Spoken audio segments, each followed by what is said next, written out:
falo negro, corro negro, peido negro, cuspo negro, ando. Bom, professor Ramon, boa noite. Meu nome é Cícero Isaac e agora eu vou demonstrar com uma gameplay bem rápida a funcionalidade do projeto FeedTheDot, que consiste nesses dois pontinhos que o senhor está vendo na tela, no painel de LED, né, que tem funções totalmente diferentes, onde o vermelho é um erro gerado que multiplica a velocidade do clock e o verde é o pontinho que representa o jogador. A gente consegue analisar tudo funcionando direitinho, desde a integração com o teclado até o botão de reset, como o senhor pode ver, os contadores de minutos e segundos e o placar. O pontinho vermelho, que é o erro, né, gerado no mapa, ou seja, no painel de maneira aleatória, e a cada vez que a gente pega um pontinho vermelho, o jogo fica mais rápido. Tendo essa incrementação de velocidade, ele fica extremamente divertido e difícil. Eu não sei que milagre é esse que eu tô conseguindo pegar os pontinhos, que eu tava conseguindo pegar os pontinhos de maneira fácil na frente do vídeo. Bom, professor, vamos começar a dar essa olhada crítica no circuito, através do circuito que comanda a velocidade do pontinho verde. Bom, aqui nesse circuito, a gente tem que um clock de 64 Hz, ele vai receber o seu valor dividido por 2 a cada vez que ele passar no flip-flop. A primeira velocidade do pontinho verde vai ser essa velocidade de saída, que vai ser o pontinho verde no estado mais lento, e a cada momento que o pontinho verde encontrar o pontinho vermelho, essa velocidade do clock, que é a frequência de pulso, vai ser multiplicada por 2. É como se fosse a operação inversa, né? Aqui é o clock que a gente vai receber, que é o valor máximo que a gente consegue atingir, e de acordo com cada entrada em flip-flop, ele vai sendo dividido por 2, para que a gente consiga partir do mais lento e o jogo fosse ficando gradativamente mais rápido para aumentar a dificuldade. Quando o valor do placar chega em 5, o jogo morre, porque não tem mais valor de clock sendo enviado para lugar nenhum.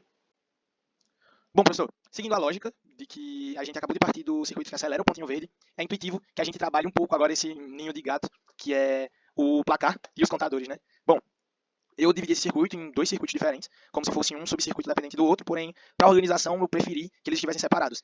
Sendo que essa parte de baixo do circuito aqui fica responsável por reiniciar os contadores e placares, não somente quando um contador específico chegar a 10, mas que quando eu aperte no botãozinho de reiniciar, dentro do projeto do FeedTheDot, o contador e o placar voltem a 0, né? Para que a gente consiga jogar de novo sempre que o botãozinho de reiniciar for clicado.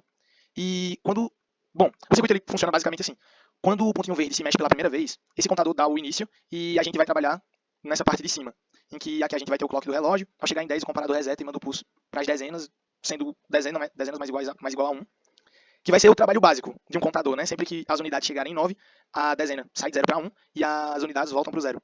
E, enfim, essa parte do circuito é isso. Bom, partindo disso, a gente vai trabalhar agora na nossa GPU. A nossa GPU não é nada novo, é algo que a gente inclusive já tinha mexido antes no outro projeto, só que agora com uma diferença básica, que é, não temos mais um pontinho verde único se movendo pelo mapa. A gente precisa gerar o pontinho vermelho, que nada mais é do que um erro, gerado pelo trabalho desse Demux com essa parte do circuito, que faz basicamente com que, além de um pontinho vermelho existir no painel de LED, ele esteja distribuído de maneira aleatória. E essa parte do circuito depende diretamente desses Demux que eu tive que criar para que não só tenhamos uma coordenada possível para o pontinho verde, como uma coordenada possível aleatória dos 16 por 16 para o pontinho vermelho também. Só para concluir, esse daqui é o circuito do Demux, o primeiro, né? E aqui nós temos o circuito do segundo Demux. Agora a gente vai trabalhar aqui no circuito do controle, né? Em que a gente vai ter o circuito que controla, o circuito que representa a movimentação do pontinho verde no nosso painel.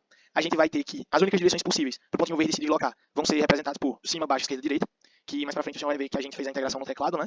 Aqui a gente tem uma estrutura semelhante a um for, que representa que o pontinho verde vai estar sempre em movimento. Através desse circuitozinho aqui, o pontinho verde vai sempre ter uma coordenada crescente ou decrescente para x e y, né?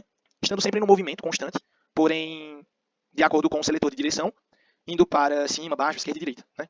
Aqui a gente vê que o 0 representaria a esquerda, o 1 representaria a direita, o 0 representaria ir para cima e o 1 representaria ir para baixo. E o que vai dizer se o pontinho verde está indo para cima e para baixo ou para o lado e para o outro é o seletor de direção. Bom, professor, agora vamos trabalhar com uma das partes mais interessantes desse circuito e uma das que, honestamente, deu mais trabalho de se fazer, que foi esse conversorzinho. Sem a ajuda de Wesley e Thiago, provavelmente eu não conseguiria fazer ele, porque eu quebrei bastante a cabeça por bastante tempo. E, bom, ele não somente nos concede esse poder de movimentar o pontinho verde através das teclas WSD, como ele também modifica o estado do seletor, que nos diz se o pontinho verde vai para cima e para baixo, ou para a esquerda e para a direita. Tudo isso de maneira inteligente no circuito.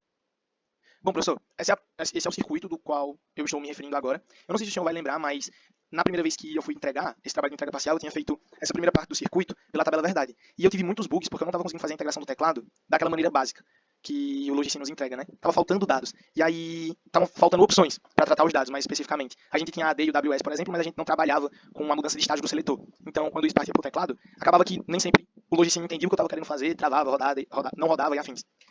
Wesley e Iago, eles me ajudaram nessa segunda versão e também me ajudaram nessa parte do tradutor, usando os flip-flops e os comparadores, né, para através desses túneis, a gente conseguir ligar não só o armazenamento de estado, de que o pontinho verde se localiza, se é indo para cima, para baixo, esquerda e direita, mas também traduzir isso em frequências do teclado para o circuito, né, para o painel de LED. E eu acho que agora a gente trabalhou o circuito todo completo. Eu acho que no mais, esse é o botãozinho de reset, que o senhor já viu anteriormente como funcionava. Eu espero que estejamos bem. Obrigado, Wesley e Iago, pela ajuda, cara. Sem vocês eu não teria conseguido não só o lance do teclado, mas vocês me ajudaram bastante durante o desenvolvimento do projeto. Eu fiquei bem sobrecarregado, professor, ultimamente, tanto com os trabalhos quanto com as provas, e os meninos me ajudaram bastante a fazer um projeto desse. Sozinho, teria sido extremamente pior. Uísque, vodka, cerveja, loló, uma carteira de cigarro, 2 carreiras de p***, teve briga, baculejo, um viado enxerido.